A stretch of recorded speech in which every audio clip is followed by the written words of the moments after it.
Rendez-vous demain soir, n'oubliez pas, à 19 h sur Twitch et sur YouTube. Le lien de la chaîne Twitch est en description pour la deuxième édition de Pas content avec ta Bibi. On recevra l'avocat Pierre Gentillet et on se posera la question de savoir si la France est encore une démocratie. On fera une petite rétrospective de toutes les lois liberticides votées sous le quinquennat Macron.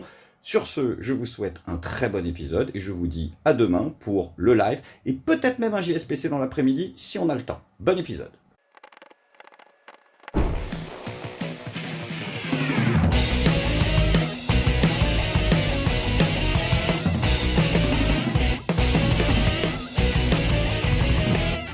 Oh, je suis pas content, il y a Tata Christiane qui a gagné. Oui, Tata Christiane, elle a gagné les primaires populaires, pardon. Ah, et elle a même gagné avec mention. Ah bah si, mention. Non, parce que les différents candidats étaient notés selon un système de notation qui allait de, en fait, très bien, bien, assez bien, passable et insuffisant. C'est ça, on était à l'école. Donc alors, regardons tout ça. Donc Tata Christiane a eu bien plus. Bien plus quoi ? Bien plus corrompu, bien plus capitaliste, bien plus hypocrite, parce que ça doit pas être bien plus de gauche en fait. Donc, ah putain, c'est le système de notation, il y a des plus et des moins. Non mais vu le peu de gens qui étaient présents à votre tambouille, ça sert à rien. Donc bref, reprenons, Yannick Jadot, assez bien plus, d'accord, Mélenchon, assez bien moins. Yannick Jadot qui donc veut relancer le capitalisme européen, pour le citer, et supprimer la fonction publique, il est plus, lui, par contre. Mais Mélenchon, lui, avec son programme, il est moins, donc c'est définitivement pas moins de gauche. Pierre Larouturou, passable plus, c'est vrai que si on savait qui c'était, il aurait peut-être eu un peu plus. Enfin, non, plus de points, pas plus, oh putain. Et Anne Hidalgo, passable plus, elle a pas assez saccagé Paris, visiblement. Attends, par contre, du coup, non, parce qu'on est d'accord que passable, normalement, tu sais qu'elle n'a pas eu l'examen. Elle va pas redoubler. Donc, Tata Christiane est la grande vainqueuse, vaincatrice, m'en bat les couilles, et elle nous a livré, attention, sa première interview de maintenant, candidate crédible à l'élection présidentielle. Et il faut reconnaître que les journalistes ont été sympas, puisqu'ils lui ont demandé une question simple, son avis sur le pass vaccinal. C'est le choix du gouvernement. Le gouvernement peut choisir de transformer il a choisi de transformer le pass sanitaire en pass vaccinal.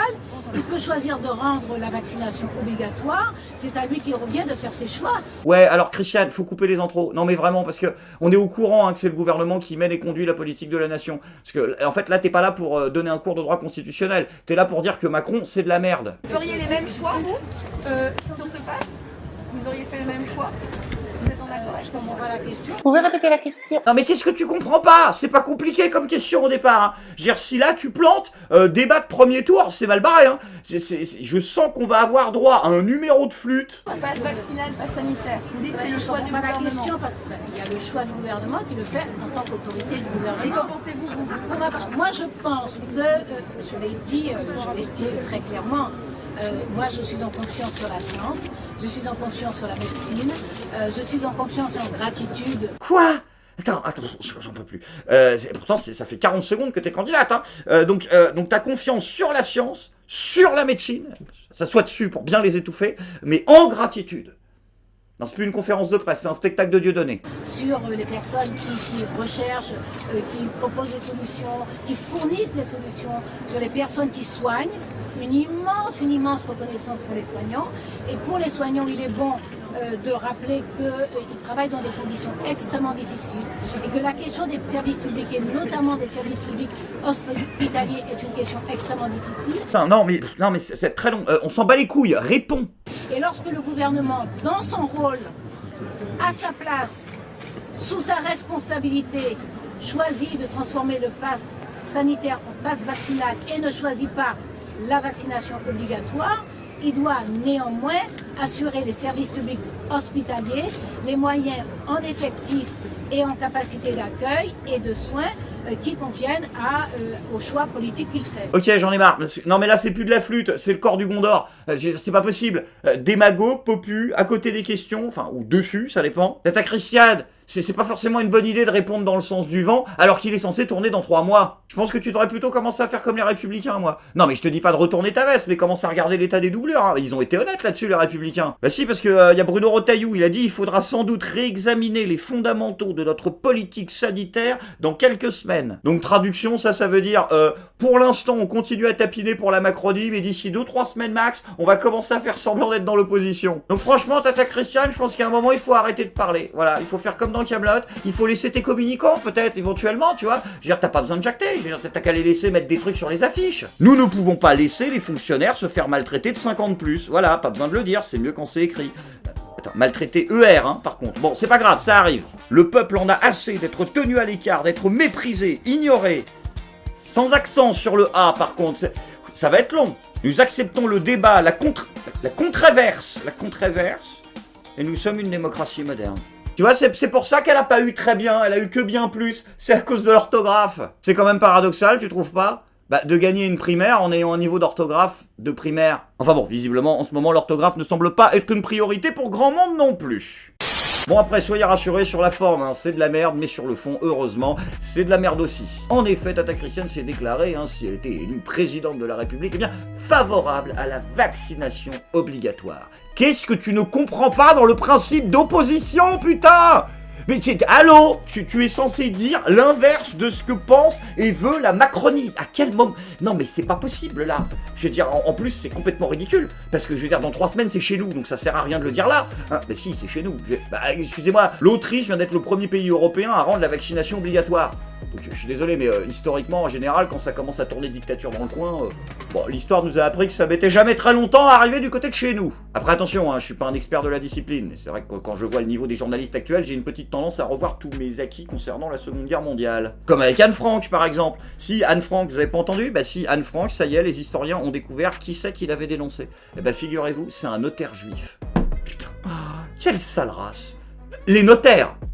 Après, comparaison n'est pas raison. L'ennemi prioritaire en ce moment ne semble plus être l'Allemagne, mais bel et bien la Russie. Hein, et soyez rassurés, notre leader suprême est en première ligne face à la menace rouge. Notre leader suprême souhaite un nouvel ordre de la sécurité et a proposé à l'Europe de s'allier à l'OTAN face à Vladimir Poutine. Jupiter, t'es sûr que c'est une très très bonne idée en période de réchauffement climatique de vouloir relancer la guerre froide ?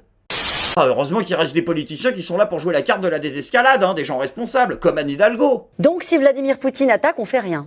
Question de Michel, dans les Hauts-de-Seine. Qu'il attaque quoi? Paris, la France, voilà. L'Ukraine. Oh putain, ouf, non mais c'est triste. Enfin c'est triste, non, c'est lamentable. Soit c'est une vanne et c'est catastrophique, soit c'est pas une vanne et c'est catastrophique. Je suis désolé Anne, mais là tu vois, j'ai du mal à imaginer ce que tu pourrais faire si t'étais présidente de la République face à Vladimir Poutine. J'ai du mal à visualiser. Je vous le dis avec toute mon âme, no pasarán. Voilà, tu vois, j'aurais préféré ne pas visualiser. Franchement, Tata Christiane, attention, hein, tu commences déjà à ressembler à une traîtresse avant même d'avoir été en campagne. Ça fait mauvais genre, hein. Je veux dire, en ce moment, ceux qui tapinent pour la Macronie, ça se passe pas très bien, hein. Fais attention, j'espère que t'as des gardes du corps pour tes meetings. Non, c'est pas une menace, bien sûr que non, c'est un constat. Je veux dire, en ce moment, ceux qui soutiennent de près ou de loin la Macronie, ils ont des problèmes. Tu veux finir comme Yael Braun-Pivet, c'est ça? Yael Braun-Pivet, oui, ah bah elle a eu des gros soucis. Contre ça, je le dis tout de suite, je cautionne pas. Hein. Non, mais je suis très très sérieux là-dessus. Autant des fois, je peux avoir un discours un petit peu radical, mais je suis désolé, il y a une limite quand même, un minimum, quoi. Je veux dire, dans le combat militant, on s'attaque pas à des handicapés. Bah quoi? La bipolarité, c'est une pathologie clinique, non? Vous savez pourquoi au Parlement, c'est ma commission qui a été saisie de toutes ces questions-là? Parce que la commission des lois est la commission qui est compétente pour les libertés publiques. C'est le choix de la politique que nous souhaitons mener. Il s'agit de faire peser une contrainte beaucoup plus forte sur les non-vaccinés que sur les vaccinés. Donc il n'y avait aucune raison d'exempter les transports de ces contraintes. C'est bien que le législateur a cette boussole des libertés, mais au plein cœur de tous nos travaux. Ça n'est pas un travail de police parce que ça n'est pas un contrôle d'une pièce d'identité pour vérifier que la pièce d'identité est vraie. On est vraiment sur de la concordance. Et par exemple, quand on parlait du pass sanitaire, nous souhaitons le réserver aux grands événements. Certains pays ont fait d'autres choix. Il y a une multitude de pays très proches de nous qui pratiquent cela depuis des mois. On peut parler de l'Italie, on peut parler de la Suisse, et ça se passe très bien. On est vraiment sur l'efficacité d'une politique. J'ai déposé moi-même un amendement qui a été voté pour justement inscrire très clairement dans la loi que un restaurateur, un cinéma, un théâtre ne pourrait pas demander le pass sanitaire pour laisser conditionner l'accès du public. Mais ils le font déjà quand ils vérifient qu'un jeune commande une bière. C'est ce que ma fille me disait, maman, quand je vais dans un bar et que je commande une bière, bien souvent on lui demande sa carte ma pièce d'identité au bar. Inscrire très clairement dans la loi que un restaurateur, un cinéma, un théâtre ne pourrait pas demander le pass sanitaire pour laisser conditionner l'accès du public. C'est très important, ça n'est vraiment pas ce choix que nous avons fait, nous. Sans transition les amis, c'est maintenant le moment de la bonne nouvelle du jour. Vous le savez, la France est plus que jamais la patrie des droits de... Non, je déconne, du numérique, hein, en tout cas paraît-il, et notre président de la République, pour encore quelques années, parce qu'on va pas se mentir, il va regagner, nous a révélé quel était son grand projet pour l'Internet de demain. Il faut rebâtir l'esprit des Lumières dans le numérique. Oh, ça veut dire quoi?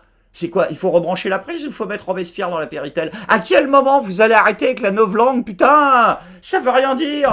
En plus, je suis désolé pour ce caca, mais je sais pas si t'as été faire un tour sur Twitter ces derniers temps. Ah bah, je suis désolé, mais quand tu vois comment la moitié de Twitter a factuellement envie de décapiter l'autre moitié, t'inquiète pas, il y a une grosse partie de l'esprit des Lumières, il est déjà là. Je suis pas content.